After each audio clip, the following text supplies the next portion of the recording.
Welcome to the Photo Op Podcast, the photo opinion podcast, where we talk about all things photo and video. I'm your host, Ben Lucas. And I'm Stuart Marlantis, the and video this side. Is Photo Op. It is. Yeah, photo video op didn't quite have the same ring to it, so you got to condense it at some point. Yeah. Also, the YouTube version goes on my channel, so I can pick the name. Boom. Yeah. Gotcha. I'm just the accessory. I don't matter. You're a very good, highly intelligent, and well-knowledged and versed accessory. I'll give you that. So nice of you to say. Okay, so last week we talked about tips for 360 cameras. We've got our 360 camera here right here, which kind of segues into this video. We're going to talk about tips for travel photos. Tip number one: grab one of these. They're fun. Yep. That's all. Super fun. That's the whole tip. Yeah. That's the whole thing. Done. Thank you for watching. Make sure that you catch us on Patreon, patreon.com/NomCreative. We'll see you next week. Sorry, is that not long enough for a full podcast video? How are we looking it seems like a good tip to me. Did we get a full 60 seconds in at least? We did, actually. Cool. Yeah, let's call it. That's fine. No, I'm kidding. Okay, so... surely there are other travel tips. Surely there must be other travel tips. Here's a tip. Charge your freaking batteries. True. True. Nothing felt worse than when I arrived at the Taj Mahal in India and I pulled out my camera and I took 2 photos and then it goes boop, boop. Surely you're going back there any day now, right? Feels bad, man. Yeah. Addendum to this. Okay, I'm gonna feed the gear acquisition syndrome a little bit. If your camera has like some sort of multi-charger available, buy it. Because if that makes you charge your batteries or makes it easier for you to remember to charge your batteries, oh boy, is that worth the like $30 it's going to cost to do it, right? For sure. Yeah. For sure. Yeah. Make sure if you're traveling, you have enough batteries to get through a charge cycle. And when I say charge cycle, I don't mean one day of shooting. I mean, how often are you going to be able to charge your camera? If you're going on an African safari, you need to... Might not be soon. How much is a charge cycle for you? It might be 3 or 4 days. Okay, well, you need to make sure that you have enough batteries with you to last for 3 or 4 days. And enough memory cards. You need to make sure that you have enough until you are able to get back to, let's call it your base station, to be able to recharge, offload, back up, do whatever you got to do. If you're buying a new camera to travel with, probably worth testing to see what its capacity limits are, both in battery and in storage. You know? Oh yeah, see what it takes. Do a stress test and just hold it in your left hand for however long it takes for you to just kill it. Record some video on it. See how long it takes. Or just whatever. Just it doesn't matter if you're taking photos of the ground. Just like what is the stress test on that before you go on a trip and you find out at the worst possible moment how long those batteries actually last. Like happened to me. I go overkill and I dump all of my stuff onto 1 or possibly 2 SSDs every day so that there is no chance I have 2 copies of everything. I'm good on data now. I literally have no idea how. Actually, no, I know how that happened. I had so many batteries, and I think what happened is we were in a rush, and I had to leave my bag in the van. And I left my bag in the van, and the battery that was in the camera was like almost dead, and I had 4 good charged batteries in the van. But we're already there now. Another tip to look up and see if your camera can operate on USB power. You probably don't want to use that, but if you've got it's very common, to travel with a battery bank. If you've got that and you've got a cable for your camera on hand, in a pinch, might save you. That's true. Not recommended to rely on, but you never know. No. All right. So I had to start with that because that was the first one that comes to mind. That's the most important one. It feels bad. feels bad. The most important one, be able to shoot the photo. Kind of goes with the, the best camera is the one that's with you? Yes. Which I'm pretty sure we have on our list somewhere. But the best camera is the one that has a charged battery. Yes, absolutely. We actually do have that on the list. The best camera is the one you have with you. And definitely true. So like, don't beat yourself up if you're someone you're like, oh, I only have my phone. Okay, you do what you have to do. But your phone probably has a really nice camera. It probably does. However, if you want to have a higher quality experience, you can only do that by having charged batteries and having memory cards that are available and all that stuff. So make the best camera the one you want to have with you. So I own multiple DSLRs, but for this trip, I am opting to take a smaller mirrorless camera. I cannot show it to you because it is the camera that is currently filming this episode. It is the Lumix G5? G85, I believe, yeah. Lumix G85, thank you.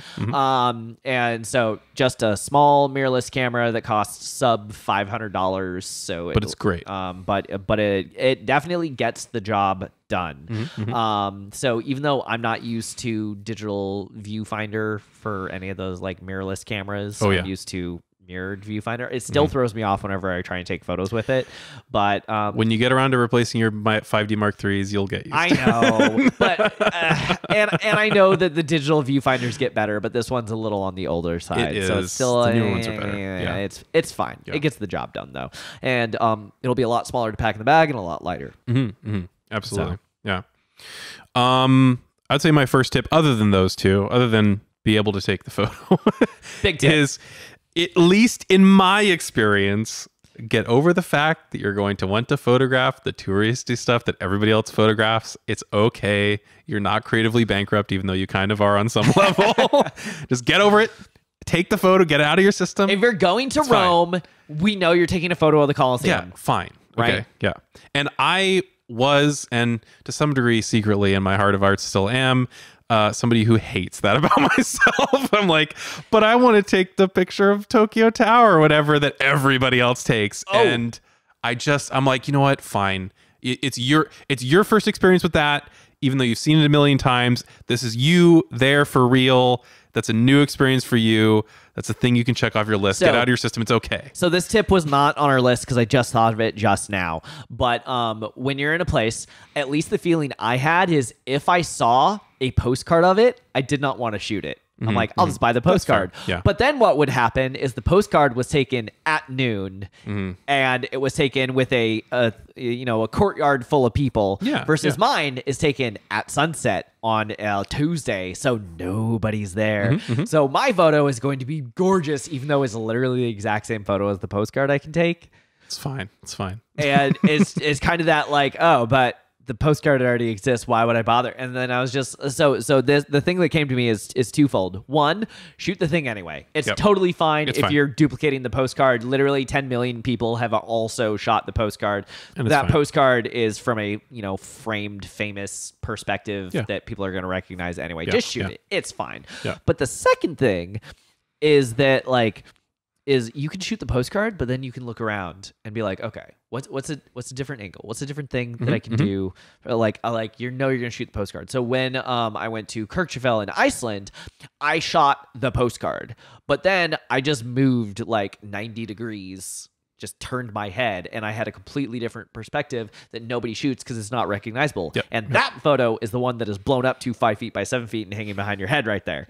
So that is not the famous one that everybody shoots. But that can give you a good starting point of where's that postcard photo taken? I guess tip number 3, tangent on that. A lot of the stuff that poses for good travel photography is actually complete trash. Like I said, that photo was taken at noon with a courtyard full of people when it could have been taken at any time. So shoot a postcard photo anyway. And plus one on that, consider light, sun position, timing. There are many ways to put a spin on something. Even if you retain generally that same viewpoint, you can give your own spin on it. Are you likely to really do so though if you're in the same position? Probably not. If you're going on a trip that is specifically for photography, then there's a lot of things you can do. You can pull out the timing. You can get figure out your sun position of do we want to see this in the morning or in the evening. You can virtually scout your locations. There's a lot that you can do to make sure that you're planning for success and you get the most out of that photography trip. On the trip that I'm about to go on, It's a vacation. Yep. It's our 10-year anniversary. Yep. Good job to us. Congratulations. We haven't killed each other yet. So this is first and foremost a vacation. I just happen to also be bringing a camera along, and I will not be doing any of that. But I did tell her, hey, if we want to make this a business deduction, then I need to do at least one day of photography. Interesting. That way, it's a business trip. I wasn't smart enough to do that. Oh, well. Well, I'm also self-employed, so I also already True. do all the taxes and stuff for business deductions. But yeah, I mean, if you want to go that far, virtually scouting your locations, planning things in advance, certainly recommended. Yeah, in the trips that I just did and you're about to do, we were tourists first, so we're just adding on photography as an extra thing. All right, I had to pull out my phone here because I don't know if this app is still a thing because it's kind of old, and you know how sometimes things filter out of the app store and it's kind of hard to get. But the one that I currently use that I love, and if it's still available, you're gonna love it too. So I'm an Android user, not an iPhone user. So sue me. But the app is called Sunboard. And oh my God, if you're traveling, you're going to love this app so much. Okay. So hashtag not sponsored. But no, seriously. So really quickly, just at the top, it shows you sunrise and sunset. Cool. And you can set it for a date. And when you move the location, like if I move 4 time zones over, it will show me a different different thing because it's based on essentially what it's doing is it's pulling the Google Maps aerial view of where you are. But then what I can do is I can like type in an address or like move it around. And as I turn, it will, direction and orient. So I know, in this location, I'm facing that way, but I can move this to the Colosseum in Rome and it will show me, the sunrise is at 5:40 in the morning. And at 5:40 in the morning, it's going to be hitting the Colosseum from this angle. Yeah. And for those of you listening on the screen, it gives you an exact like a angle whole compass of angle diagram. where the sun is coming in and where it's setting. Yeah. I love this app so much and I use it absolutely all the time. Nice. Because it has your sunrise line, your sunset line, but it also has your like twilight lines. And then it also gives you an arc showing you where it's going to be at high noon, and then giving you that kind of like the midday heat arc. Yeah. So it has all these different colored lines on it that have all these different meanings, and you get so much information out of just putting in an address and a date. Sweet. And you can do so much planning just in about 30 seconds through this app. Of like literally, if I'm on the phone with a wedding client and they're telling me what, I will pull up this app on my phone while I'm talking to them, and I'll be like, "Cool, sunset on your wedding date is at 6:42 p.m. and that looks like it's right after your ceremony. So maybe and like, this guy's a genius. So How does he know? Maybe after we do toast, then people are like, "Oh my God, that's such a good idea." And I'm like, "Yeah, it's boom, it's the app." So don't say that. Be like, I memorized all of the sunset times. I just memorized 365 different sunrise sunset times.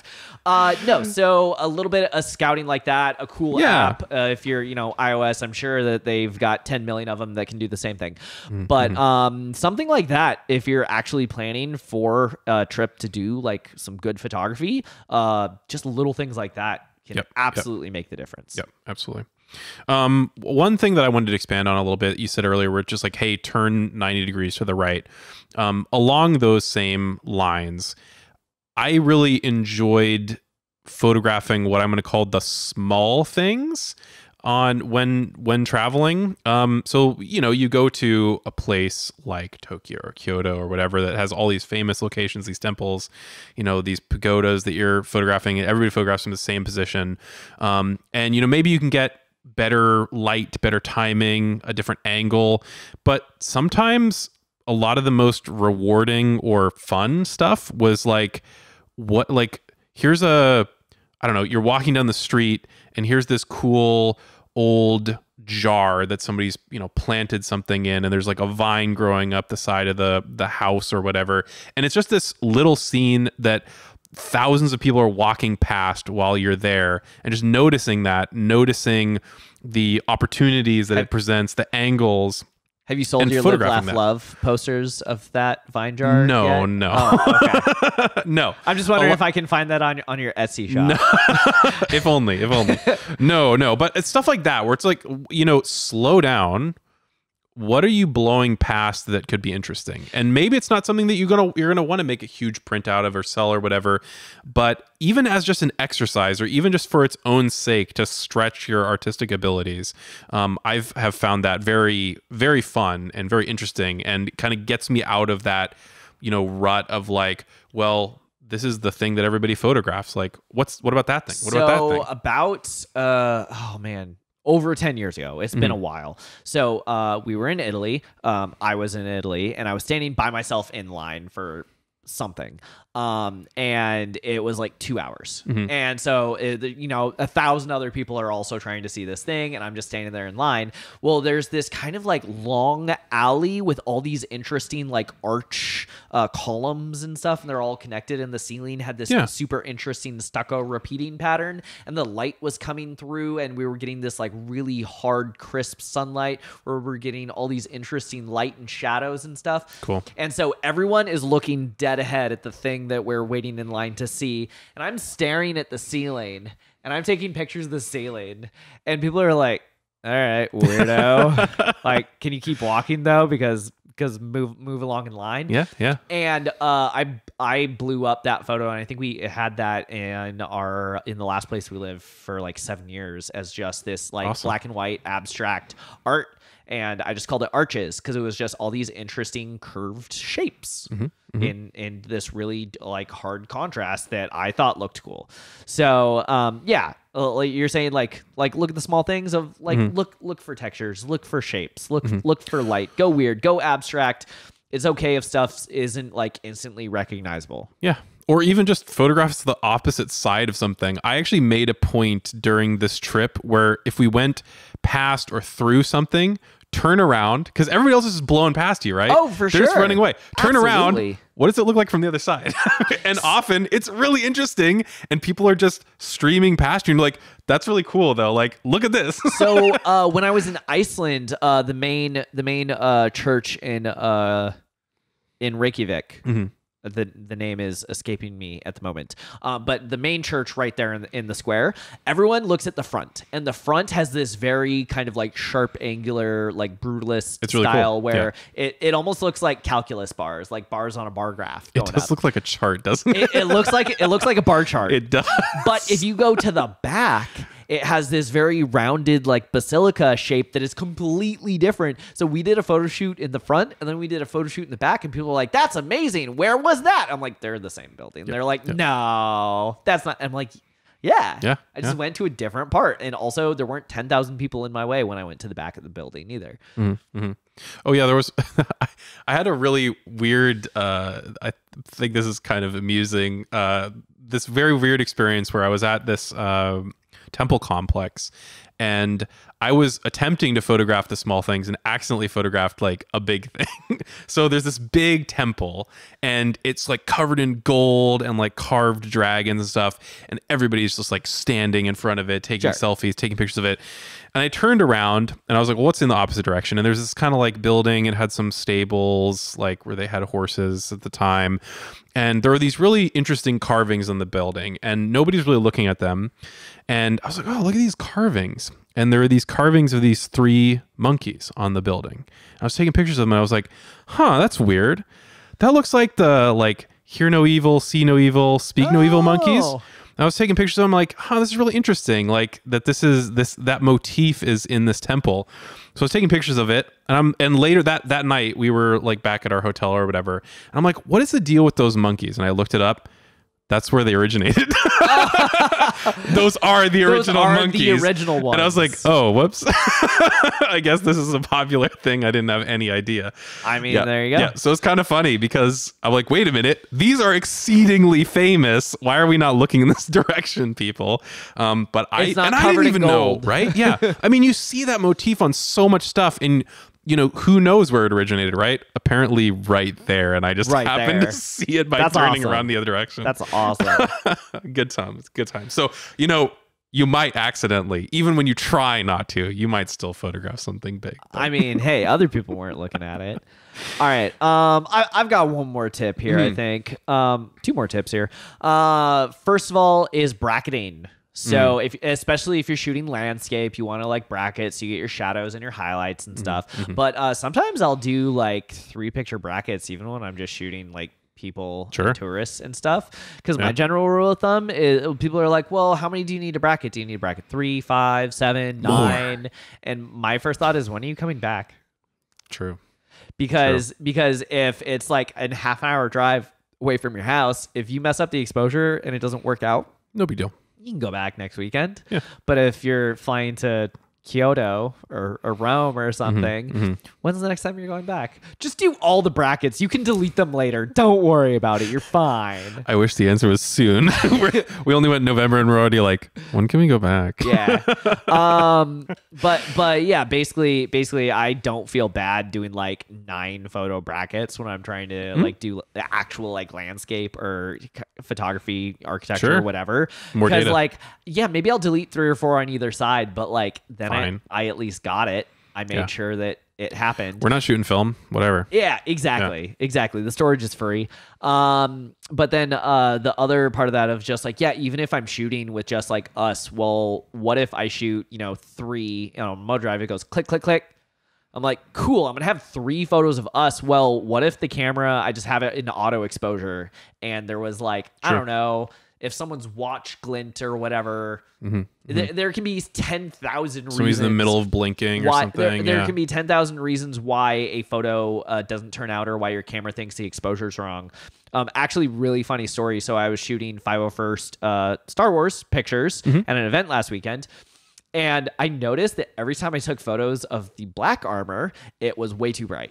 Super overexposed. And every time I took photos of the stormtroopers in the white armor, it was way too dark, super underexposed, because the camera is trying to turn them into 18% gray.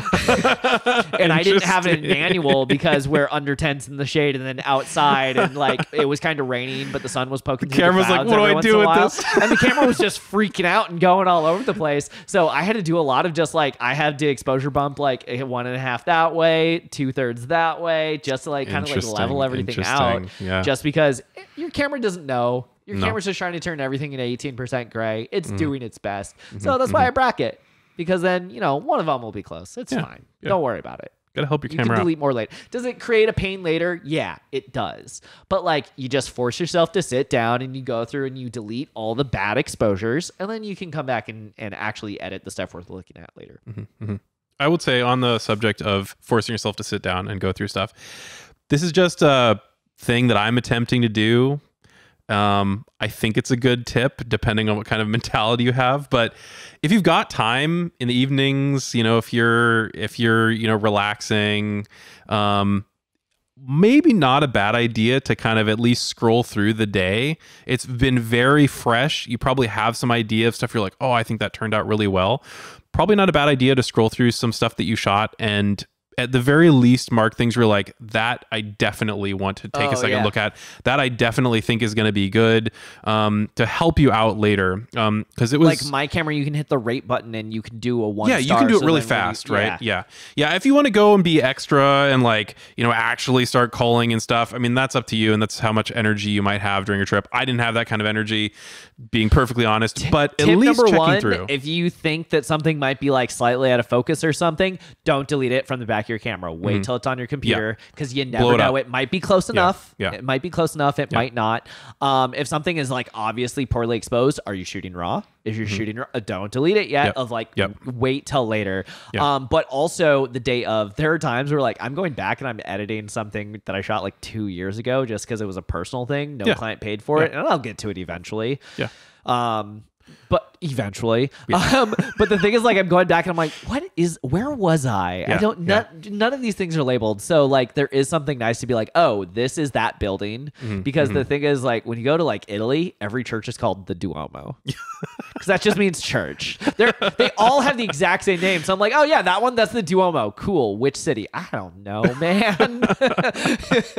I mean, and even if you forget that stuff, if you've marked, if you're like, hey, this one was good, at the very least, when you're going through, you're like, okay, thanks, past me. You helped me out a little bit. This is something to look at, or at least look at the photos around that time that I shot, right? If you see signs, take photos of them. If you're walking, I've done that. If you're walking into a church, take a photo of the sign. Yep. So that way, when you're culling and you see one, and you're like, "This one's amazing. I'm gonna put this on my Etsy shop. People are gonna buy prints of this." What the heck is that church? Now you have the photo of the sign. There's no question. That is a great tip. I didn't think about putting that, but that's something that I do personally a lot. I don't care if it makes me look like the stupidest tourist in the world. I will take pictures of the signs at the place that we're at. When I was in Yellowstone, all of the geysers are individually named. So they all look the same to me. So I took photos of all of the placards before I took a photo of the geyser, so that when I post that, I will know which one it is. Also, pro tip, because likely the quality doesn't matter of the sign, maybe consider taking it with your phone, because then it has GPS coordinates. And you can be like, exactly right there was where I was. Yeah, no, but then there's a lot of coordination effort with timestamping, if your camera's clock is correct, then you should be fine. Yeah, I don't bother. Fair enough. Yeah. Yeah. That's fine. Any more? Yes. The very last tip I have is, let's say that you're not shooting with your phone. You're shooting with like an actual bulky camera. Even a mirrorless camera is bulky when you're backpacking or traveling or something.